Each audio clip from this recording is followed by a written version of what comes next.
Hello, everyone. We want to welcome you today. We are super excited to be at the First Bank of the United States with Park Rangers Renee Albertolli and Sara Karpinski, and they are going to give us a tour and talk to us today about the early national economy. And so I will turn it over to Renee, who you see on the street there in Philadelphia, and we'll go ahead and get started. Thank you. I'm so glad to see everyone today. And maybe you're looking at that building right behind me, the First Bank of the United States. So I'm Renee, and I'm with my colleague Sara today. And what we're going to be doing for the next hour is taking a look at this building, its history, but also the larger picture of the early national economy. So I have to tell you guys that the study of the early national economy, it's really new to me. Sara and I do special projects and programs. And one of the special projects we're working on is a new exhibit for the building about the early national economy. So we're learning tons, and I hope we all learn together here today. Some people call this building Hamilton's Bank, and I'm wondering if I have any Hamilton, the musical Hamilton. Do I have any Hamilton fans? Put it in the chat. Let me know. We got any Hamilton fans today, Sara? Love it. We got love it with many exclamation points. So can't ask for more than that. So what's really interesting about this building is that it's been closed to the public for almost 50 years. But now it's undergoing preservation. We're working on this new exhibit, and I have a key. So we're going to go inside a building that visitors have not been entering for about 50 years. It's really a great opportunity for us on a beautiful afternoon here in Philadelphia. So I want to start by getting a good look at that building. I'm going to step out of the way so you can get a really good look at it. The building is modeled on the Royal Exchange in Dublin, and it opened to the public here in 1797. It was the first public building designed specifically for the federal government. So now that you've had a chance to look at it, I want you to put into the chat what comes to mind. What words come to mind when you look at that building? What do you see, so to speak?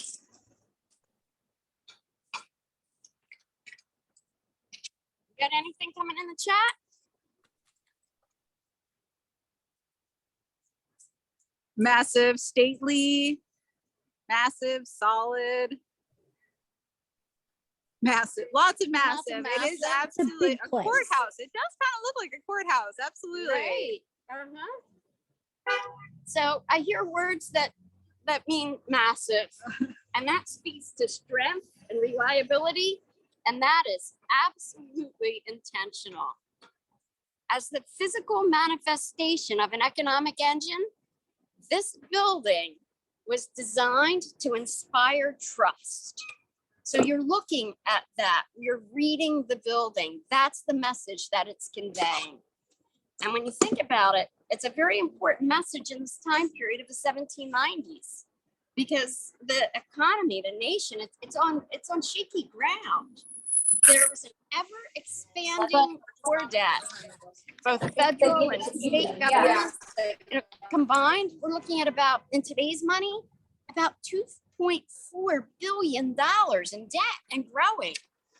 So it's a shaky time. The nation itself is a credit risk, but this building is sending a message. And until 2 years ago, I worked here for 30 years before I realized there was a vision for the nation on the building.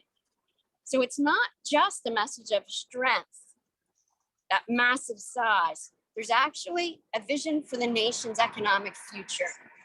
So on this allegorical panel, tucked right above the door, I'd love to go get a good look. So while we're doing that, I'd also love to know just how comfortable you feel with the story of the economy. I know that's something that I've really been struggling with. but please put it in the chat as we're walking safely across the street. Let us know where you stand on the early national economy. All right, let's take a walk, Sarah. We'll give you a nice view of the area around as we try to not get hit by a car while walking across the street. Please do not get hit by a car. We will do our very best. It's a lot of paperwork otherwise. I think it could be pretty traumatic for us too. yeah, let's save that for all. Let's keep everybody with their limbs attached. Halloween has passed. We don't need that. That's very true.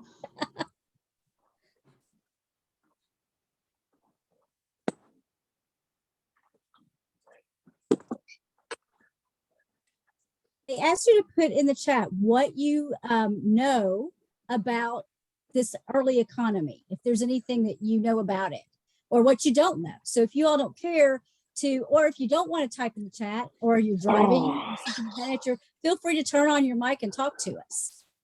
We've got some not comfortable at all. We teach English language arts, so not necessarily something that comes up a lot, but excited to learn. So are we. Brainchild of Hamilton based on the writings of Adam Smith. Wow, that's great. Don't know a lot. Also teach English language arts. The Bank of the United States is unconstitutional. We might chat about that a little bit later. Mm-hmm. Controversy over how to handle the war debts. Excited to learn. Fabulous. So Sarah, Jefferson was not a fan. Well, that's a statement. Absolutely. So I am hearing a lot about the political end of this, the connection of this bank. We'll also be focusing more on the economic end today. But first, I want to get a really good look at that allegory. And for my English language arts friends out there, I think you might find this useful for your studies as well. So, Sarah, can you show them where the allegory is? Yep. Let's switch to a screen share so Yep. they can really see it. So as to avoid having to hold my hands above my head as long as we talk, I'll show you where it is. All the way up there. And now, share our screen. Get that.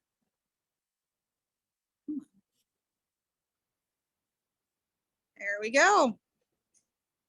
Okay.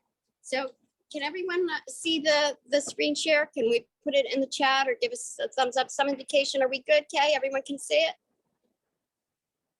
Great. Okay. So what you're looking at is a baby, and that baby is America. America's wearing a helmet, and that's Mercury's helmet. Oh, that's great. Yeah. So Mercury's the god of commerce, and Mercury carries a caduceus. That's that rod with the two snakes wrapped around it, representing commerce and negotiation. Now, the baby America, his foot's resting on a beehive, the symbol of industriousness. Right behind him is a very large book. Typically, when we see books and symbolism, it speaks to knowledge. The height of this book actually, to me, indicates that it's a financial ledger, which tend to be a little bit oversized. So we're looking at financial knowledge there. The globe itself that Mercury, or rather, excuse me, the baby America is leaning on, that represents the global, the international economy. And what's really interesting is that if you could get a really, really good shot, oh, maybe they can, you can see what's mentioned there. The point of interest is Africa to that international economy. Now, behind the international economy, there's a sailing ship and an American flag, and that's maritime wealth. So that's for where the Americas is looking at to go. But my favorite part, my very, very favorite part is when I saw this cornucopia. Right? Don't we normally see them with like pears and apples and grapes, right? Products of the earth. How about this one? Coins spilling out of the cornucopia. So this is a vision for the nation, but there was a whole lot of disagreement over how to achieve that vision. And that's very much a political story. So this bank was at the center of a controversy over constitutionality. And I'm sure some of you might be familiar with that story already.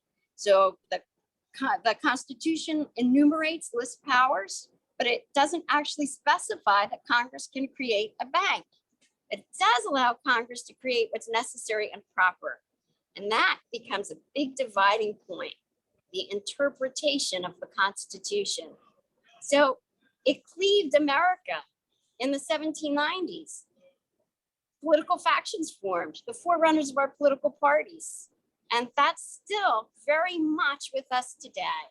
So the relevance over how to achieve that vision and the split, that is still very much a part of our world. We tell that story a lot in Congress Hall, where a lot of the political debate took place. But instead of focusing a lot on the politics today, I want to take a deeper dive into the economy itself, the operation of this building, the First Bank. I think we should go take a look inside. Absolutely. All right, now this is a real treat. We never get to go in the front door of anything. Oh. And there is actually a person opening our door. Say hi to Jay. He's one of our supervisory rangers here. He's helping us out today.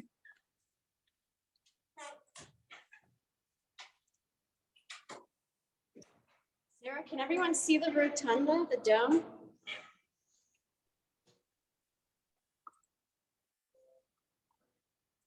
I like how it looks green on the screen. It's not quite that green in real life, but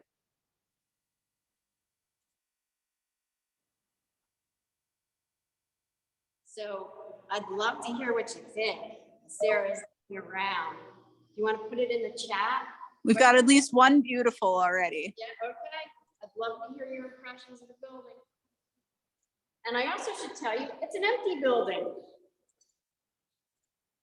So at this point, the preservation work is in progress, and we hit the timing just right so that we had an opportunity between contractors to get in here today. Then it'll be closed off to us for a while, and we'll also continue to work on a new civic here.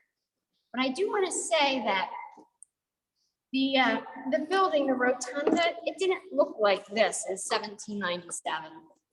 There was a barrel vaulted ceiling here.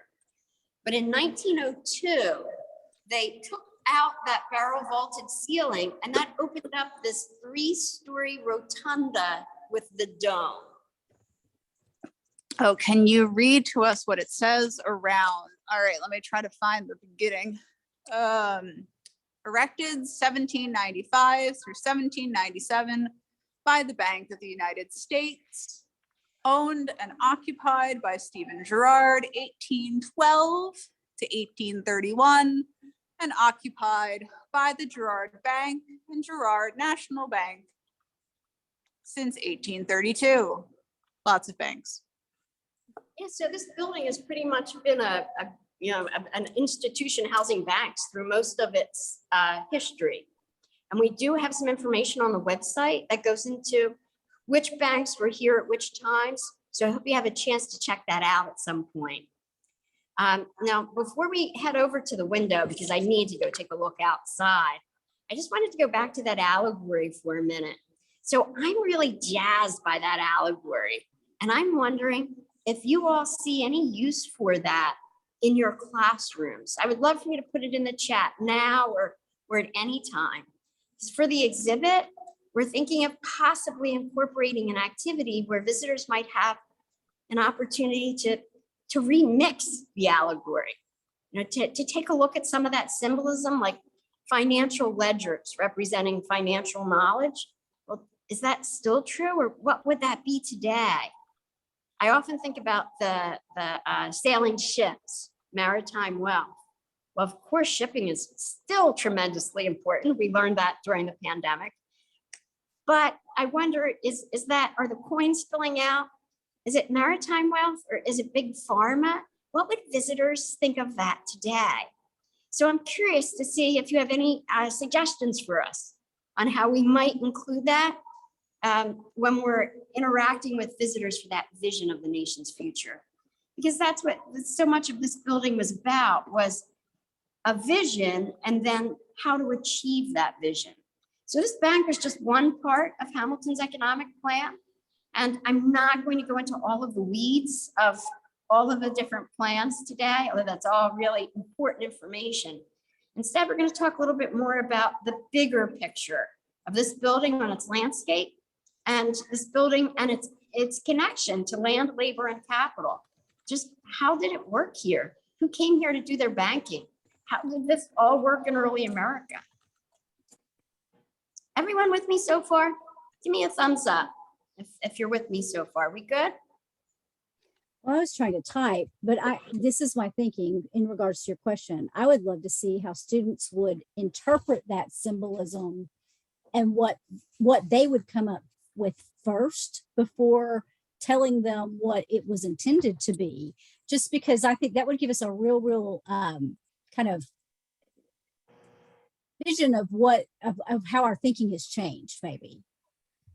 I think As a that's culture. fabulous. Yeah. So instead of actually providing them with that information, letting them first try to deduce what that could have meant. Wow. And then we have in the chat, teaching that to my 8th graders is a natural connection to infuse history in our classroom. Symbolism is important and fun too. So kind of making it a game or a puzzle might be a good way to to introduce it. Thank you. Yeah, and we're making notes of all of this. We really appreciate your feedback. That's great. All right, we still got, people are saying yes, we got thumbs up. Okay, so everyone's with me because that when we talk about the economy, I'm concerned, quite honestly. Can you imagine people coming here on their summer vacations? Hey kids, let's go inside and learn about the economy. It may not have the same sort of allure as some of our other subjects, but it's actually still really relevant. So I want to make sure I don't lose you. If I'm losing you, you put it in the chat, let me know. But in the meantime, I'd love to go take a look out the window, because for me, whenever I visit a historic site, I love to go stand at the window and look out to try to put myself in the shoes of somebody who would have stood there in the past. What did it look like? And what did it mean to them? Sarah, should we go take a look over here? Absolutely. And this gives everyone a little bit wider view of the building. And we did have a question about what the room would have had in it during its original use. And we don't have any images. There were no sketches or drawings made. Right, so the only thing we have is a floor plan that shows a little bit of the use. And basically it's showing things like offices. So the bank served both individuals and the government. So we don't know exactly what it would have looked like. We just don't have enough information to recreate that. But we do look at other places like the Royal Exchange in Dublin and the Bank of England to try to get some ideas of how it might have actually looked. So the other thing that's gone are the bank's records. If you find them, let me know. Let me know first. People have been looking for them for a very long time. So the only way to find out who are the customers and all of that, it's really to go to letters and other primary sources to see what we can piece together. So there's no just sort of open book with a comprehensive list of all the transactions. None of that survives. Sarah, can we get a look out? Oh, I think we've got some Oh, we got puppies. puppies outside. We got puppies. Puppies are always All good. right. Puppies are always good. We got a lot of puppies at the park. So when I stand here and look out, I'm thinking about what this landscape looked like back when this was Hamilton's Bank in the 1790s. And when you look out today, you see an urban landscape. And it looked pretty much like an urban landscape then too. So, and if you go back 100 years before the time of this bank, At the time of the founding of Pennsylvania and Philadelphia, this land was all utilized by the Lenape. And the Lenape were hunting and fishing. Their whole way of life was connected to this land. And we acknowledge that this was their land. But by the time of the Revolutionary War, there's not very much of a Lenape presence here in the city. It's become a very large urban center. From 1790 to 1800, Philadelphia was actually the capital of the United States while DC was being built. So this was like one of the largest cities in America at that time. Bustling, urban, very much the way that it is today. And in terms of the people walking by, today we see dog walkers and people of all walks of life. Philadelphia was a very cosmopolitan city. We're just a few blocks from the river. So people from all over the world were here in Philadelphia, and you would see them walking by this building 200 years ago. So how many of them came in here? Well, this bank did serve individuals. That was one of its functions, but banks served individuals based on reputation. So this is not going to be for most people walking in, but pretty much for the elites. And it had a very important function in providing loans to individuals. But there's a plate I'd like to show you that I have over here. Let's go grab that so I can tell you a story about some of the people that it served.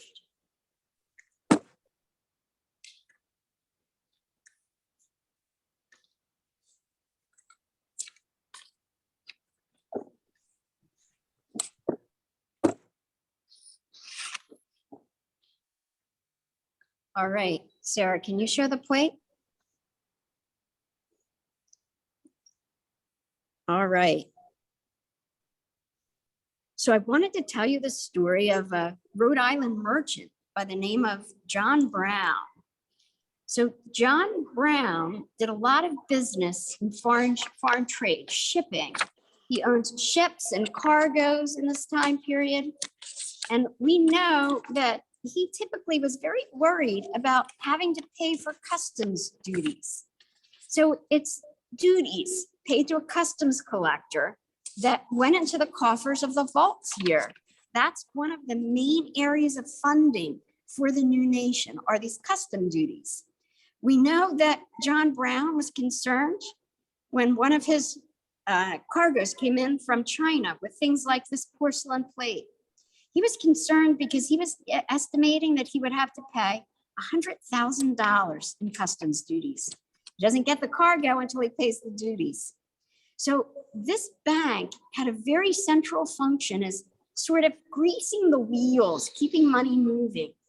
Typically, merchants like John Brown would take out a short-term loan from this bank, Bank of the United States. And by the way, it's not the first bank, but it's the Bank of the United States. So he would take out a loan and then pay the customs duty so he could get the cargo, then sell the cargo at a profit and pay back the loan with 6% interest. So this is typically how a lot of money would have been coming into the vaults that are below us here in this building through foreign trade. So foreign trade makes up the bulk of shipping in this time period, and it is big, big business. But when you think about it, if I had to describe foreign trade in one word, it'd be easy: risk. R-I-S-K, risk. Think about the risks. So you've got issues like the Napoleonic Wars happening at this time. There's shifting alliances. So all sorts of political happenings, political decisions like non-importation agreements, an embargo. Then there's a piracy. I know there's some more. Let's see. Oh, how about hurricanes, natural disasters? Oh, and my favorite, Sarah, I don't know if I ever told you this story, my favorite, ship captains who go rogue. Oh, naturally. Yeah, so we know of one, a ship captain of a vessel that was trading with China, the Lady Kendrick. But when that ship captain got to China, he just stole the whole ship. he just did not return it.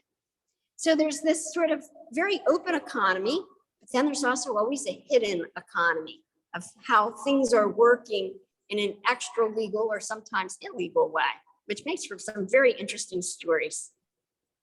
So it's this foreign shipping that's a really important part of our story for the First Bank. And that's how the First Bank is serving individuals.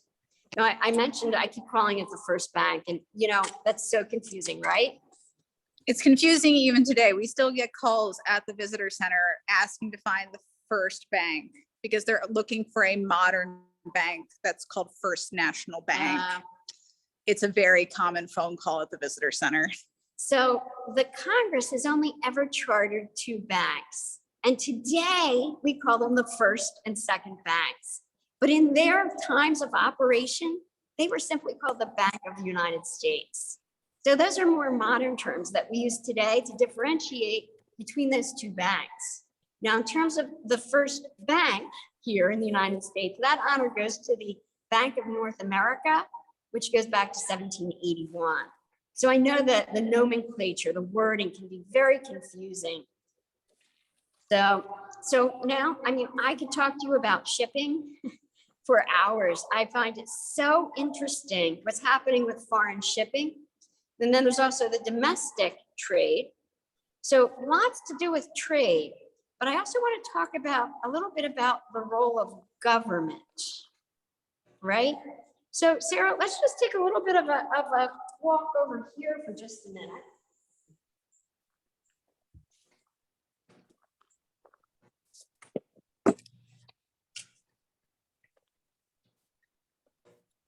Okay. Excuse all of our lovely mid-construction stuff. So this bank also served the federal government. It's going to hold it held the tax dollars. It's the repository. But the federal government is the largest borrower for this institution. And so then I wondered, well, what did they use the money for? And the answer is really, it's kind of interesting. So first off, they use the money, the federal government is borrowing money from this institution, and they're using it to pay for wars. So they're using it to fund the military action against the Native Americans in the Ohio Valley. They're also using it to put down insurrection. So they're using it to fund the troops that will put down the Whiskey Rebellion in Western Pennsylvania. So the government's, that's one reason, that one need for it is to fund military actions. But then it's also using it to build Navy frigates, also, you know, connected to the military. Our first 6 Navy ships funded with loans from this institution. And how about this one? To pay ransom to get American sailors back who had been captured by the Barbary pirates. So the federal government needs to borrow this money. And in fact, they borrow so much that they end up getting cut off, that the bank is no longer even going to loan to the federal government. So you can see that the bank is really connected in that way, in moving money for both individuals and for the federal government. So then it sounds like, oh boy, pretty simple to do business, right? Not at all. I've got some things I want to show you over here.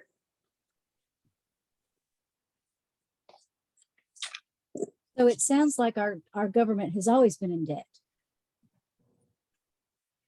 Well, there's been debt. And in fact, Alexander Hamilton was a proponent of debt, a debt that was manageable so that we could then establish credit. So that is a fascinating topic about debt through the years for the federal government and different purposes, whether it was done on purpose or whether it's in response to something like a war actions, something like that. So today, when we're doing business, we're pretty assured that we know what money looks like. Not so much. Sarah, I'm wondering if you can show everyone this money that I'm holding. These are Spanish milled dollars. that I'm holding right now. And this is just one type of currency that's in use at this time. There's not actually a standardized uniform currency. So there's Spanish milch dollars, there's state banknotes, the banknotes that were actually made by this institution, the Bank of the United States. You could even use whiskey and other extra legal methods of paying. So there's this big sprawling network of currency, and it's really tough to do business that way because it has different values. So banknotes from this institution, you know, they would have the same value if you took them somewhere else because this is the only sort of interstate bank. That's not the case for state banks, and it's even not the case sometimes when you're dealing with other kinds of money. One of my favorite stories, there was an English traveler, and he wrote this journal in 1819. He was traveling. What he did is he said that he was in Philadelphia, and he had gotten some banknotes here. Then he goes to Maryland, and in Baltimore, he picked up some more banknotes. So now he's in Washington, D.C., and he saw this pair of gloves that he just had to have. Now they cost 50 cents. So first he presented the shopkeeper with his note, his banknote from Philadelphia. And the shopkeeper said, well, I can't give you $1 for that. I'll count that as 80 cents. Because the shopkeeper wasn't familiar with the bank it came from. He was taking this big leap of faith. Is that bank solvent? Is that a counterfeit note? There's no way to know. So then this English traveler says, well, wait, I've got this note drawn on a bank from Maryland, from Baltimore. And the shopkeeper's like, oh, okay, I know that bank. I know that's a real bank. I know it's solvent, so I can give you $1 for that. But remember, the gloves only cost 50 cents. So now the shopkeeper needs to make change. So I want you to think about that for a moment and put in the chat, what are some methods that the shopkeeper might have used to make change in a time when silver and gold, money is very scarce. There's not a lot of hard currency in circulation. How is he going to make change? And then I'll give you a hint. Should I give them a hint, Sarah? Cut coins into pieces, another product or service.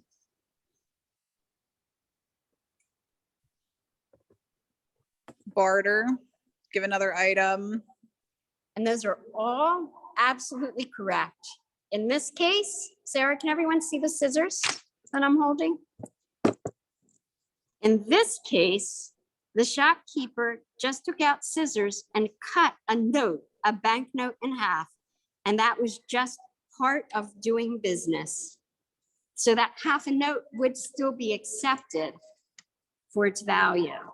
So doing business in this time period really involved this giant leap of faith.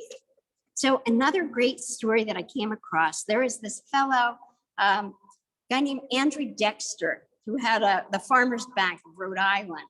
So he wanted to build this huge building, it's a skyscraper, 7 stories tall in New England, but he needed money. So he bought up a bunch of banks. He owned a whole bunch of banks, and he printed money and he made loans. In fact, he had distributed about $700,000 in banknotes. But then when people went to get silver and gold for their notes, to redeem their notes for money they could spend more easily, he had $86. His whole network collapsed and left people with nothing. So that was something that was happening in this time period. The instability and the difficulty doing business was tremendous. So I'm wondering if this is all new information, if anything is surprising, maybe this is old information. So if you let me know in the chat, if so far you've heard anything new, anything that is new information to you. It's hard being a tiny little new nation, isn't it? Little tiny baby nation. Yeah, it really is.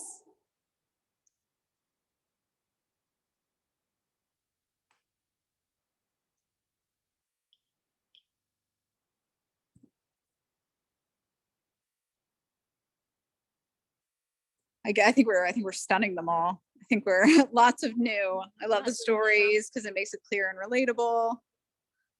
Yeah, it's a hard topic to connect to sometimes. So I would like to show everyone something new that I learned that honestly, it shocked me.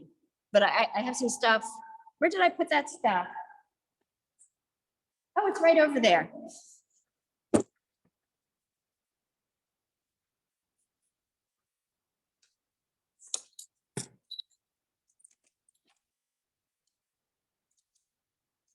Can everyone see what I'm holding?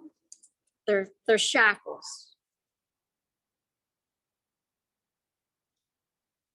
So the information that I learned that I had not ever known before was that the branches of this bank, the Bank of the United States, its branches were selling enslaved people. They are participating, those branches, directly in enslavement. And I just had never even considered that. So when I started to dig, I found some stories that were just pretty remarkable. So what's happening is that in the South, enslavers, plantation owners, could get loans from the branches of the Bank of the United States. We're not sure what they were using the loans for, but they were getting loans like George Millen, who owned Lottery Hall. We know that he got a loan for $9,000 from the Bank of the United States, which he secured the collateral, the enslaved people on his plantation. So George Millen, he defaulted on that loan. And the Bank of the United States offered his enslaved people for sale. In this space, I think it's important to say their names. Nero, Flora, Trim, Sancho, Jenny, Jack, Pusey's infant child, Lucy, little Isaac. Oh, I'm sorry. We could be here for a while if I said them all. There are 74 names on this list. They were sold in separate lots over the course of a couple of years after Millen had defaulted on that loan. So enslavement, the story of slavery, it's a national story, not a Southern story only. It's national, and the levels of participation vary. So we know that there are people who are profiting through the international and the domestic slave trades, and they changed during this time period. We have in 1808, sort of the closing of the international trade, which had been kind of heading that way, and an expansion of the domestic slave trade. So there's direct participation, but there's also indirect participation. There were abolitionists who weren't willing to give up their tobacco, but where's that tobacco coming from? Or how about people like me who really need our sugar? But with every drop of sugar in your teacup in this time period, even if you are an abolitionist, through your demand, you are spurring on enslavement. So its tentacles are everywhere. And for the enslaved people, people like Priscilla, they are reproducers as well as producers. So we have enslaved people who are working in skilled trades in the North and the South. They're working in agriculture in the North and the South. Long Island in New York. Quite a number of enslaved people working there. But I keep coming back to Priscilla. Priscilla beat the odds because she was enslaved directly from Africa as a young child, 7 or 8 years old, from the rice growing area of Africa. So she was enslaved on a rice plantation in South Carolina. And she beat the odds because she lived to be 65 years old. That's not likely for rice plantations. The conditions were terrible.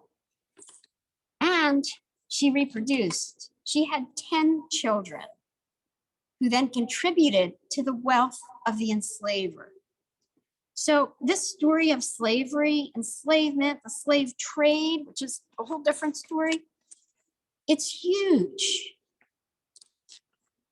And I'm curious whether you feel like you have enough resources when you're teaching it, or whether you feel like you need more. But I can say for sure that this bank, the Bank of the United States, is participating in enslavement. I wondered, did enslaved people build the building? And when we went back to the records, there's nothing to indicate so far that enslaved people, we don't have names, that kind of information. But it's so very likely that at some part in the supply chain, an enslaved person was making bricks, hauling bricks, anything like that. So very likely. So that's all some information that was fairly new to me at the time period.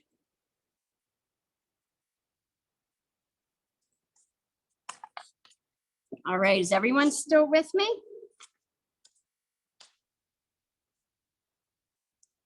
And we did have some other questions, continuing on like what would be on the first floor. It wouldn't have been open like this. It would have had some small offices sort of in the back where I'm pointing. There would have been offices upstairs on the second floor as well. And so it wouldn't have been quite a massive space that's going on that you're seeing right now. It would have been broken up, but there would have been an open floor as well for folks who were coming in to do business. If you ever seen sort of an old timey movie with a bank in it, kind of that bank floor. I would have loved to have been here on dividend day. Oh gosh. So one of the reasons that this bank is getting money in addition to the customs duties is that it's selling shares. It's $400 for a share of the bank. And then it pays out so often dividends. So from what we can tell, dividend day was a pretty popular day here where people were actually coming to pick up their dividends. So, and that whole idea of money again, there's just one more story before we walk away from the money stuff that I find so interesting about how difficult it was to do business with the money. So what about the mint, right? That's part of Hamilton's plan. But the mint was struggling to get hard currency to make into new US currency. It was sort of like a bring your own bullion. Honestly, people would just bring in silver and gold, sometimes old coins, sometimes other pieces of silver and gold, and you could have it made into US currency. Thomas Jefferson did that. We know that he came here, he's Secretary of State when this happens, and he withdrew $100. We think he probably got those Spanish dollars, like the ones that I showed you earlier. And then he went to the mint a couple of days later and he gave them 75 of those dollars. Well, then he went back a couple of days and he picked up his $75 was now in half dimes, a new US coin. So then he needs to, it was the end of it's like spring. He's heading back south down to his home in Monticello for the summer. So he leaves this record of tipping. He tips people, servants who may have been enslaved, some of them, with half dimes as he's traveling south. And then he uses those half dimes all summer. We have his account book. But by the time he comes back to Philadelphia, again in the fall, he must all be out of half dimes because now he's using a whole mishmash of currency to pay for things again. So that whole like currency story and the money here, and it's just remarkable. But it also reminds me, so this is a time of transition, but for most people, it's also a very traditional time. 4 out of 5 people are working in agriculture, using traditional methods and tools that generations before them had used. There's a couple of things I wanted to show you over here by the fireplace. I'm now trying to imagine Jefferson schlepping how many ever pounds of half dimes, $75 worth of half dimes amounts to, all the way back down to Virginia. So I have a couple of things here, and I'm just wondering. Oh, come on, Renee. I haven't been that bad to you. What? You look like you're about to beat me. Oh my goodness. I haven't done anything that horrible to you today. Oh my goodness, I hope nobody got a screenshot of that. That's not good. Oh my goodness.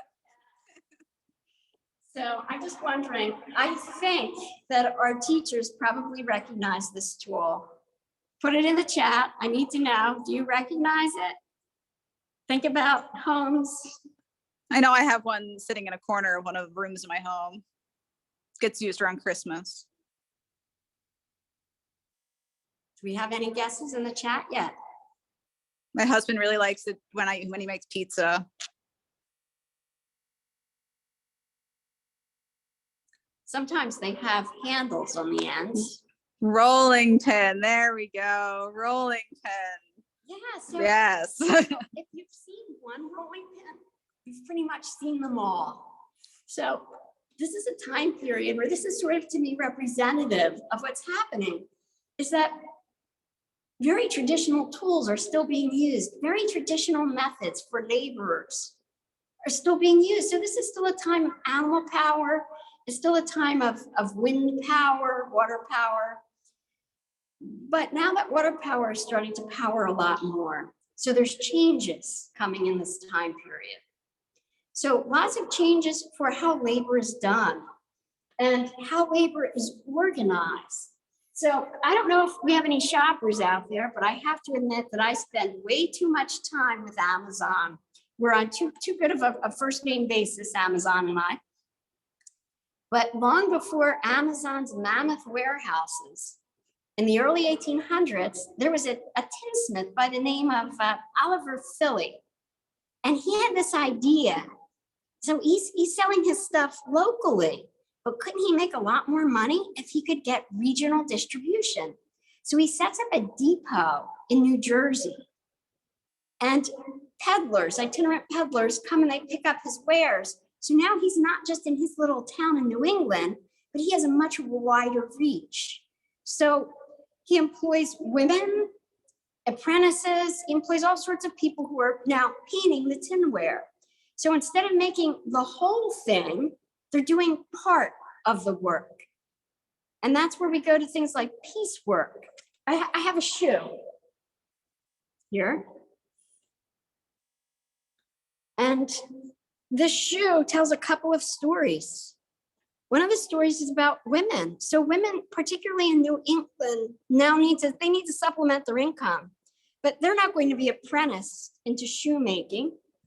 So what happens is that shoemaking becomes done in pieces, and it then becomes okay for women to work in their homes while they are raising their children and still doing all of their other chores.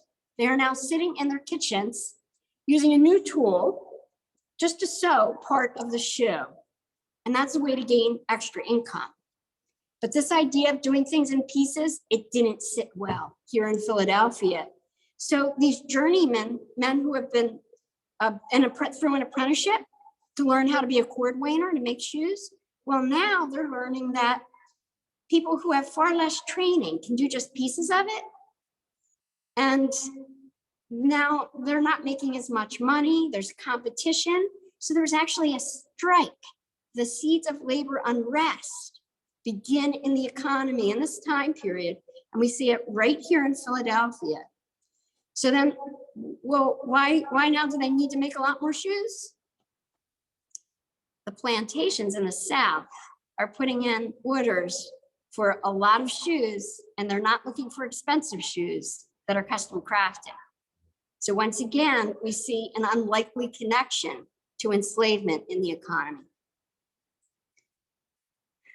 So for women, people of color, not many economic options in this time period.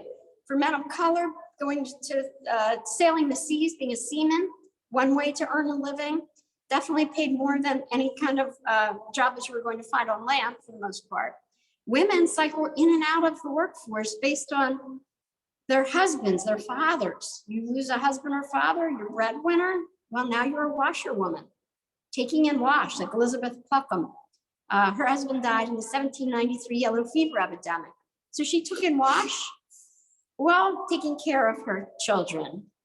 And we lose track of her. We don't know what ever happened to her. But that was typical. So there's stories. So we're talking a little bit about labor now, but I just wanted to end with something that's totally different. So we've talked about capital, right? Money and enslavement and labor, but I need to go get a jar of dirt. Sarah, can you come with me? I think I left my jar of dirt over here somewhere. Oh, and I see we have just a few minutes. That's good. Yes. We'll just take a look at this jar of dirt.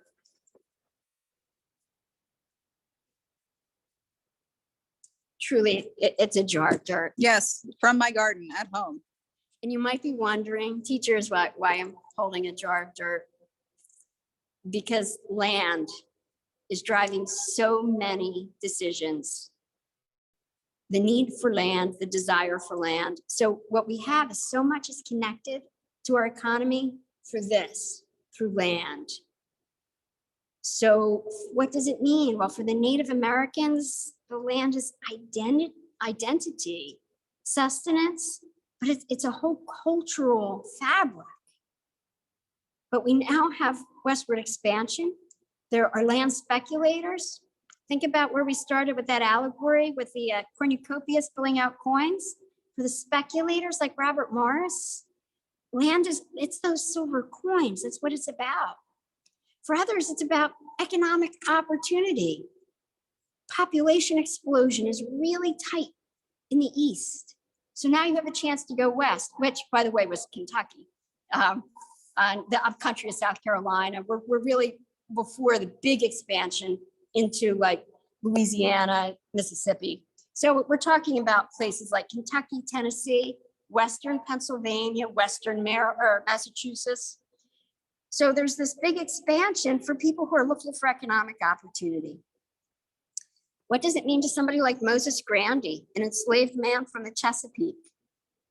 Well, it's pain and suffering. He heard a name calling his voice while he was piloting a boat on this dismal swamp. And he looked over and he saw a coffle, a group of enslaved people in chains walking away. His wife was among them, and she's yelling his name. And he talks to the enslaver, and he says, why? What did she do? And the enslaver says, oh, she did nothing. Her owner just wanted some money. And because there was a need, a demand to work the land in these new areas, there's this whole movement of the domestic slave trade. For Moses Grandy, the last words that he heard from his wife, I am gone. So land, so much of the story of the economy just keeps coming back to this dirt. Well, I know that we've been through, I've just thrown a ton of information out there, and you all have just been so kind to stick with me through it. We're learning how to tell the story. We're learning what the story is. And it's a little tough because the building is empty, but eventually there will be exhibits all through here, when I hope you'll come visit in 2025, late 2025, maybe 2026, where you'll see some of those stories where you can really engage with them here. I just wanted to bring it back to the fact that we are in a national park and you're here with us today. Thank you. This park, so much of it is about the Constitution. And we look at that so often as a political document, totally eye-opening for me to see it as an economic document. So when I started my research, I went through and I highlighted like all of the economic clauses, like, oh, regulating interstate commerce, coining money, punishing counterfeiters. So I saw those things as the economic clauses. But then after doing 2 years of research, I went back again and I started to wonder, is the power to declare war, is that an economic power if you're using it to protect shipping? Because the customs duties are what's funding your nation, right? How about the power to make treaties? Well, is that an economic power? Because it's really about, sometimes when the states don't honor that, it's to grab land. This is a time of a big land grab. So that may be another avenue to go through if you're teaching history with your students, to take a good look at that Constitution, as we do here every day at Independence National Historical Park. All right. So I didn't know whether we got a few minutes. We can do questions. We can go on a jaunt. Oh, well, do you think we can go on a jaunt? We can go on a jaunt. Well, the only place I can think that would be really fun to jaunt would be down to the vaults. Absolutely. You get to watch, if anybody who's been on these with me before understands the comedy of me going downstairs. So you get another exciting time of listening to me narrate going downstairs. So can I ask a question while we're traveling on our jaunt? Yes. So when we looked at the building from the outside, it didn't look like it was like crowded like a lot of cities often are, with other buildings right next to it. So I just kind of wondered where that building is in relation to the other things that we tend to go see when we're in Philadelphia, like Independence Hall and the Liberty Bell and Franklin's, the original post office and those kinds of things. We're only a few blocks away from any of that, in all honesty. And for a very long time, for a really long time, we actually would have been very much surrounded by buildings here at the First Bank, particularly in the 19th century, when this was where commerce was. The customs house was what it was in the Second Bank. What becomes the Second Bank also becomes the customs house, and that's about a block away from us. So it would have been extremely busy in the 19th century. But when we become part of Independence National Historical Park, and when Independence National Historical Park becomes a place, we start to take down some of the buildings that don't necessarily have to do with our story, to good and to ill. But it does mean that the First Bank sits a little bit in more of its like 1790s bucolic surroundings than necessarily as packed as it would have gotten as the 19th century went on. So I'm going to turn us around again, and so we can take a look at our very noisy basement. We've got some fans going on. Sarah, can you make sure everyone can see the ceiling? Because we're actually down in the vaults. This is where the money was kept. It was all here. We can take a poke around. So you see, right now it doesn't look that way.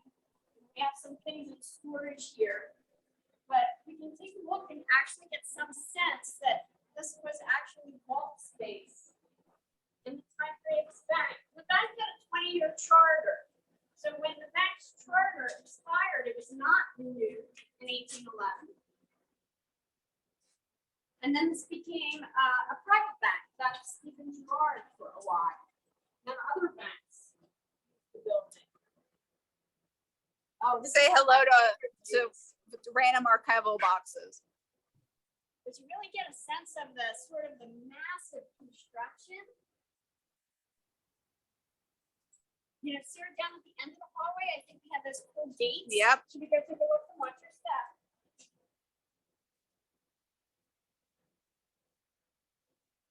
So did the vault kind of encompass the entire basement of the building? It kind of does, yeah. So it does. It's pretty rather large. These rooms are pretty large, and then there's other parts of it that. Oh, you can see some of the vaulted ceiling there too, which is really neat.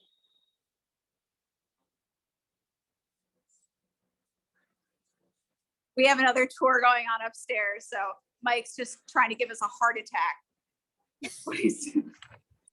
Gosh.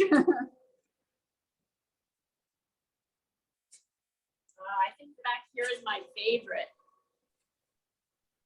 Can you see the doors?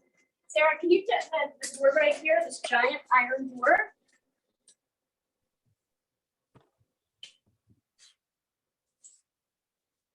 I've looked around. I haven't found any remaining Spanish mill dollars, nothing like that.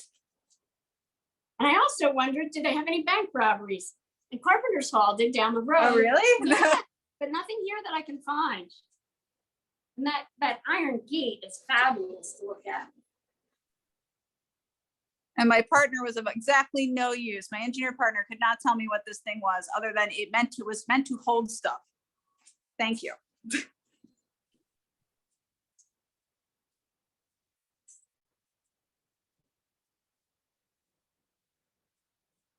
So during this time, you know, you've talked about all the different kinds of things that maybe would have served as currency. So all of those things would have been housed here in this vault, not just actual physical money, but is that correct? So she was asking whether not like all of the various forms of currency and all the different, not necessarily human collateral, but this would have been storage for all that sort of stuff. All that sort of stuff, but this bank is storing a lot of gold and silver and banknotes. They were also holding the banknotes for state banks. So it's not like the Federal Reserve where they were dictating a financial policy, so to speak, but they were so massive, this bank, in terms of their power, that if they held on to a lot of state banknotes and then went to the state bank and said, we'd like the gold and silver for these, that would then make it hard for the state bank to print more money or make more loans. And then that would keep the economy from growing too quickly. So you would find a lot of different kinds of currency here. Absolutely. Well, we are inching a little past 5:30, so Be respectful yeah. of everyone's time. so you have our information if you want to give us have any questions for us. Yeah, and we'll probably look like a pawn shop, possibly. So We want to have thank our you information. both. If you have any questions for us, there's an FAQ on the website that's been linked to. You have all the links in the agenda, and Kay can access us. So yeah, there's also an evaluation once again, and you can get that back to us. But it's been fun. So I put the agenda in the chat. There is the evaluation for the National Park Service at the very bottom of the agenda. You will also find all of the hashtags to tweet out and thank our wonderful presenters who have been so interesting today. And additionally, the sign-in evaluation is at the very, very bottom, and you need to complete that to receive credit for us. And so we thank you for your time, and we hope you have a great evening. And you, Renee and Sarah, as always, so interesting. And I do see how it all ties back to that vision that you showed us at the beginning, which is such an interesting thing to look at. So we appreciate you all and your time. Well, it was lovely. Have a good evening. Good night. Good night. Thanks for joining us. Bye.